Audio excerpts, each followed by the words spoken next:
Hi friends, welcome back to my channel. So today topic ఏంటంటే మన ఇంట్లో అందరికీ కామన్గా ఉండే ప్రాబ్లం జాయింట్ పెయిన్స్. అందులో మెయిన్ జాయింట్ ప్రాబ్లం ఏది? మోకాలు నొప్పులు. సో ఇది ఎందుకు వస్తుంది, దేనివల్ల వస్తుంది అనేది నేను మీకు క్లియర్గా చెప్తాను. నీ పెయిన్ అనేది మోకాల్లో ఉన్న గుజ్జు అరిగిపోవడం వల్ల కూడా వస్తుంది. దాన్ని మనం ఆస్టియోఆర్థరైటిస్ ఆఫ్ నీ అని అంటాం.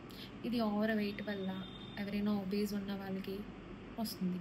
సో దీనికి ఏం రెమెడీస్ చేయొచ్చు, ఏమేమి ఎక్సర్సైజ్ చేయొచ్చు, దీన్ని ఎలా ఓవర్కమ్ చేయాలనేది క్లియర్గా వీడియోలో చూపిస్తాను. సో ఫస్ట్లీ దీనికి స్ట్రెంగ్త్ అండ్ ఎక్సర్సైజెస్ ఉంటాయి. స్ట్రెంగ్త్ అండ్ ఎక్సర్సైజెస్ అనేవి నేను మీకు వీడియోలో చూపిస్తాను, అవి చేసుకోవాలి. అండ్ దెన్ ఓవర్ వెయిట్ ఉంటే ఓవర్ వెయిట్ రెడ్యూస్ అవ్వాలి.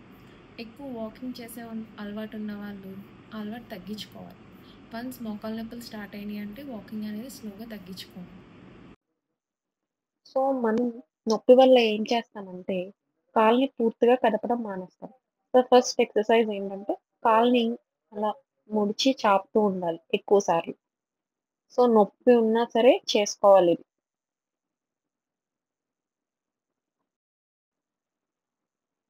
అండ్ సెకండ్ ఎక్సర్సైజ్ ఏంటంటే, ఒక టవల్‌ని రోల్ చేసేసి మోకాలు కింద పెట్టి, మీ మోకాలుతో ప్రెస్ చేసి 10 నంబర్స్ కౌంట్ చేసి వదలాలి. వీడియోలో చూపిస్తున్నట్టు చేయాలి. ప్రెస్ చేసి వదలాలి. అలా రోజు పొద్దున్న, సాయంత్రం ఒక 20 టైమ్స్ చేసుకోవాలి.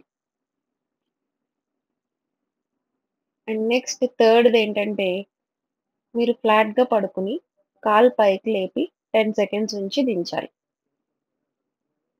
సో, ఇలా చేయడం వల్ల మోకాల్లో ఉన్న కండరాలు ఏయైతే ఉన్నాయో, అవి బలం పెరుగుతాయి. సో, దానివల్ల మనకు కొంచెం నొప్పనేది తగ్గుతుంది. అండ్ ఫోర్త్ ఎక్సర్సైజ్ ఏంటంటే, ఇలా పాదం దగ్గర సేమ్ టవలా చుట్టి పెట్టుకొని, ప్రెస్ చేసి వదలాలి. సేమ్ 20 సెకండ్స్ హోల్డ్ చేసి 20 టైమ్స్ చేసుకోవాలి. సో, ఈ ఎక్సర్‌సైజెస్ మీరు మార్నింగ్ 10 టైమ్స్ లేదా 20 టైమ్స్ చేసుకోవచ్చు. ఈవినింగ్ కూడా చేసుకోవచ్చు. సో, ఎక్సర్‌సైజ్ తర్వాత ఐస్ పెట్టుకుంటే ఇంకా కొంచెం ఫ్రీగా ఉంటుంది.